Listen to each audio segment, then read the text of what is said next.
হয় তেওঁৰ একোৱেই নাই। তাৰ নামটো কওক। চন্দ্ৰমোহন পাটোৱাৰীৰ একোৱেই নাই, নাইতো। ক'ত আছে তেওঁৰ? কি আছে? তেওঁৰ না ঘৰ আছে, না তেওঁৰ দামী গাড়ী আছে, না তেওঁৰ সম্পত্তি আছে। মই জনাততো তেওঁৰ একোৱেই নাই। কেৱল মানুহজন আছে আৰু মুখখন আছে। মুখেৰে তেওঁ বহুত ডাঙৰ ডাঙৰ ভাষণ দিয়া বুলি শুনিছোঁ। আৰু তেওঁ মুখেৰেই গোটেই অসমখন সোণৰ অসম কৰি পেলাইছে। তেওঁৰ সমষ্টিটো সোণৰ অসম সমষ্টি কৰি পেলাইছে। এতিয়া আমাৰ সন্মানে অশোক সিংহালৰো নাই, তেওঁৰো নাই। আমাৰ বিজেপি দলৰ, বিজেপি চৰকাৰৰ বহুবোৰ মন্ত্ৰী MLA মুঠেই সম্পত্তি নাই, তেওঁলোক সৰ্বহাৰা দুখীয়া।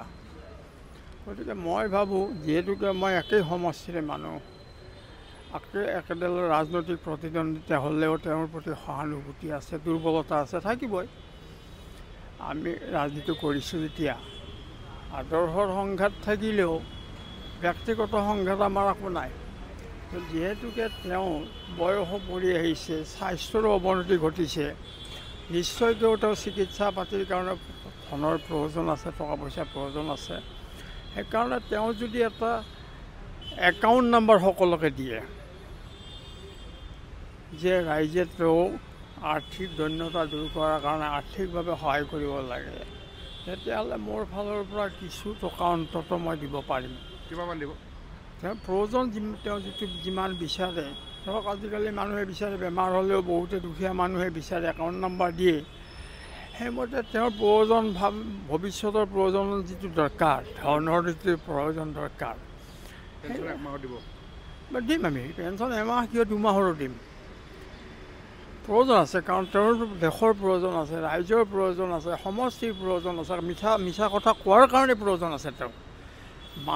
মানুহে তেওঁ হাঁহিৰ খোৰাক, তেওঁ মিছা কথা কৈ হাঁহিৰ খোৰাক যোগাই কাৰণে তেওঁৰ আমাৰ প্ৰয়োজন আছে। গতিকে প্ৰয়োজন থকা মানুহজনক জীয়াই ৰাখিব লাগিব আমি। কি দিব আপুনি? আৰ্থিকভাৱে আমি সাহাৰ্য দিম। 2 মাহৰ পেঞ্চনৰ পইচা তেওঁ দিম। আৰু মই এটা অন্য বিষয় সুধিছোঁ, আপুনি এজন ছিনিয়ৰ নেতা, মন্ত্ৰী আছিলে দুবাৰ। গতিকে এতিয়া হাইকমাণ্ডে আপোনাৰ কংগ্ৰেছৰ জ্যেষ্ঠ নেতাসকলক বিধানসভাৰ কাৰণে সাজু হ'ব দিছে, আপুনি কি কয়? ভাল কথা। আৰু সকলো নেতাই যুঁজিব লাগে। যুদ্ধত সদায় সকলো নেতাই কঁকালত টঙালি বান্ধি যুঁজিলেহে ৰাইজৰ আস্থা হ'ব, ৰাইজে মনোবল পাব। আৰু মই ভাবোঁ যে সকলো যদি জ্যেষ্ঠ নেতা নিৰ্বাচন খেলে, তেতিয়াহ'লে চৰকাৰ নিশ্চয়কৈ আহিব। চৰকাৰ অহাত কোনো ৰোধ কৰিব নোৱাৰে। খেলি সেই সুযোগটো পাব লাগিব জ্যেষ্ঠ নেতাসকলে।